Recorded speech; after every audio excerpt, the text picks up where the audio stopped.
The Senate Foreign Relations Committee this week passing a resolution to authorize U.S. military action in Syria.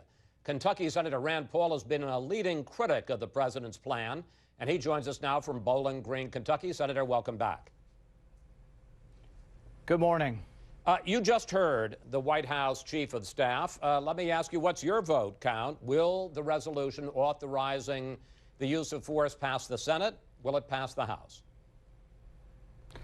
You know, the most difficult obstacle they have to overcome is that if we go in on the side of the rebels, we'll be going in on the side of al-Qaeda.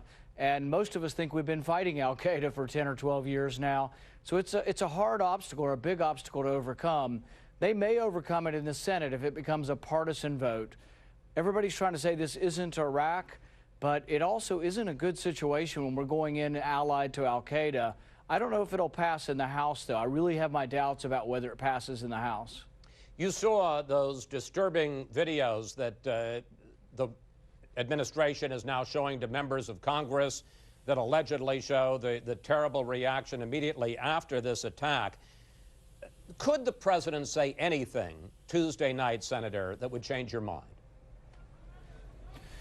Well, the interesting thing is when I see the horror of those attacks, my first impulse is that whoever would order that deserves death. I mean, someone who is a war criminal who would execute citizens and kill innocent people with any kind of weapon deserves death. But the question is, the attack, as I've seen the plan, as I've heard about the plan of the administration, is not to target Assad, not to target regime change, and to really be so surgical and so specific that it doesn't affect the outcome of the war. And so really, all the horror of these attacks would mean that you would want to do something about them. I don't think we're going to do anything to Assad for doing these attacks, and I think it's more likely that the chemical weapons could become freed and go about between the rebels or into al-Qaeda's hands if we destabilize Assad. Let me ask you about another new development just today. Secretary of State Kerry says that the administration will consider the French suggestion to go back to the UN Security Council and wait for the weapons inspection report there. Would that change your mind? Well, I think it's a better route. The thing is at the Security Council, we butt heads with Russia and China all the time. We have to figure out how to get them on our side.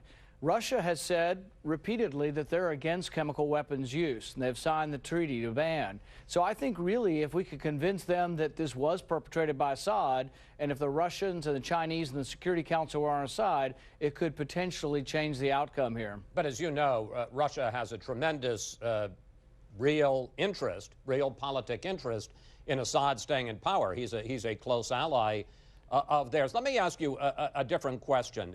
Earlier this week, you suggested that you might take to the Senate floor and engage in a standing filibuster, as you did on the drone attack. Here's what you said. Whether there's an actual standing filibuster, I've got to check my shoes and check my ability to hold my water, and we will see. Then, sir, you seem to back off that. If attacking Syria is such a bad idea, why not take to the floor for 10 or 12 hours and engage in another standing filibuster? Well, the filibuster can delay temporarily a vote, but it cannot put a vote off forever. It can be used to get something you want, and so filibustering to try to get an amendment to a bill is sometimes worthwhile. Filibustering to try to get information from the administration is worthwhile, but can't ultimately defeat the resolution.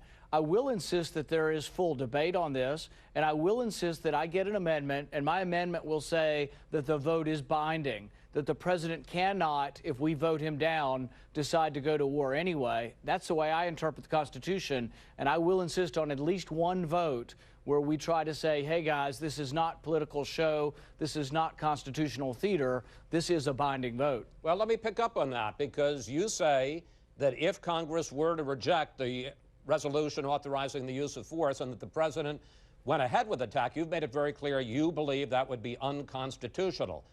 If that's the way it plays out, absolutely. Congress votes no, the president acts, would you support impeaching this president?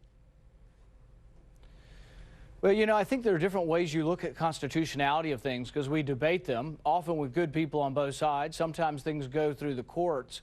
But he has already been proven to try to go above the law in many instances, trying to appoint people in recess. There are several instances trying to amend laws after the fact where I think he's taken on extra constitutional powers. Whether you impeach someone is a different question and is obviously a very big one. So I wouldn't make a judgment on that. But I would say that the Constitution was intended to let Congress initiate war and the president execute war. And I don't think any of that's changed. In fact, the War Powers Act reinforces that. It's Congress's role to initiate war, the president's role to execute it. Let's discuss some of the deeper policy issues involved here. During the Senate Foreign Relations Committee hearing this week, you had quite a back and forth with Secretary of State John Kerry. Here's one exchange. If the United States of America doesn't do this, Senator, is it more or less likely that Assad does it again? You want to answer that question? I don't think it's known. Senator, it's not unknown. If the United States of America doesn't hold him accountable on this with our allies and friends, it's a guarantee Assad will do it again. A guarantee.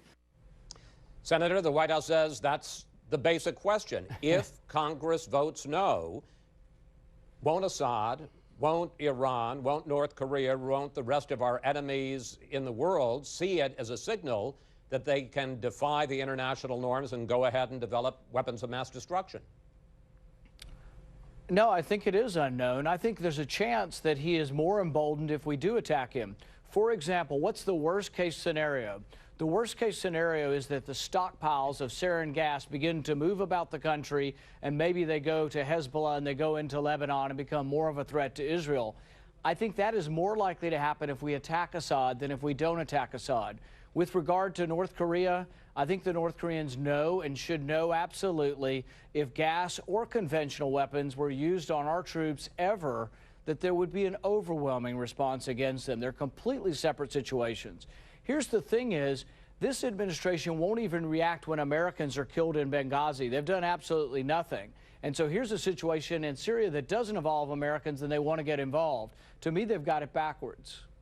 You wrote an article looking at another aspect of this. You wrote an article in Time magazine this week in which you said the following: war should only occur when America is attacked, when it is threatened, or when American interests are attacked or threatened.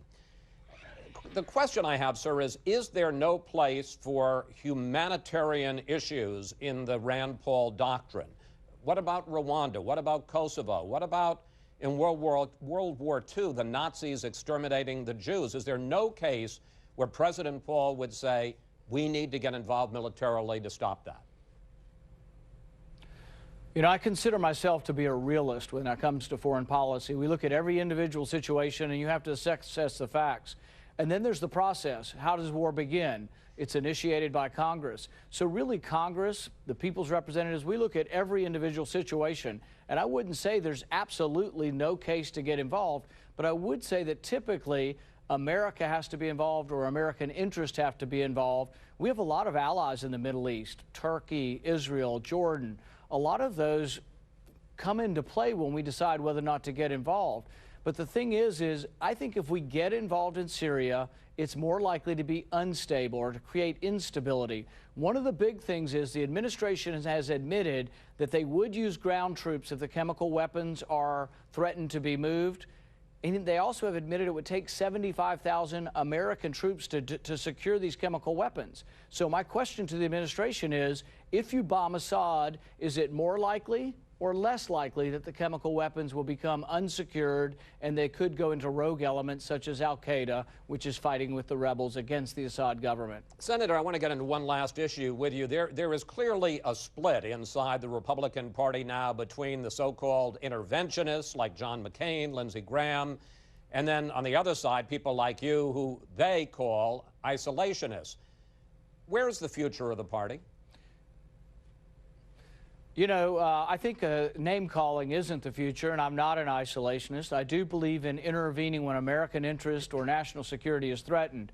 What I would say, when you talk about who's winning this battle, talk to any American. I was in the airport yesterday, and I talked to the father of a son who's on an aircraft carrier over there now and whose nephew was burned severely in the Iraq War, and his words were to me, stand up and fight them on Syria. We should only go to war when we have to. That's what our young people think, too. If you talk to our young soldiers, men and women who are fighting, who have volunteered, they're willing to fight for America, but they want it to be a clear-cut American purpose and that we're going to win. They don't want to fight for stalemate. President Obama wants stalemate. He doesn't want victory, and if you're not going to fight for victory, we should never be involved in a war. Senator Paul, we want to thank you. Thank you for talking with us. It's always good to talk with you, sir. Thank you.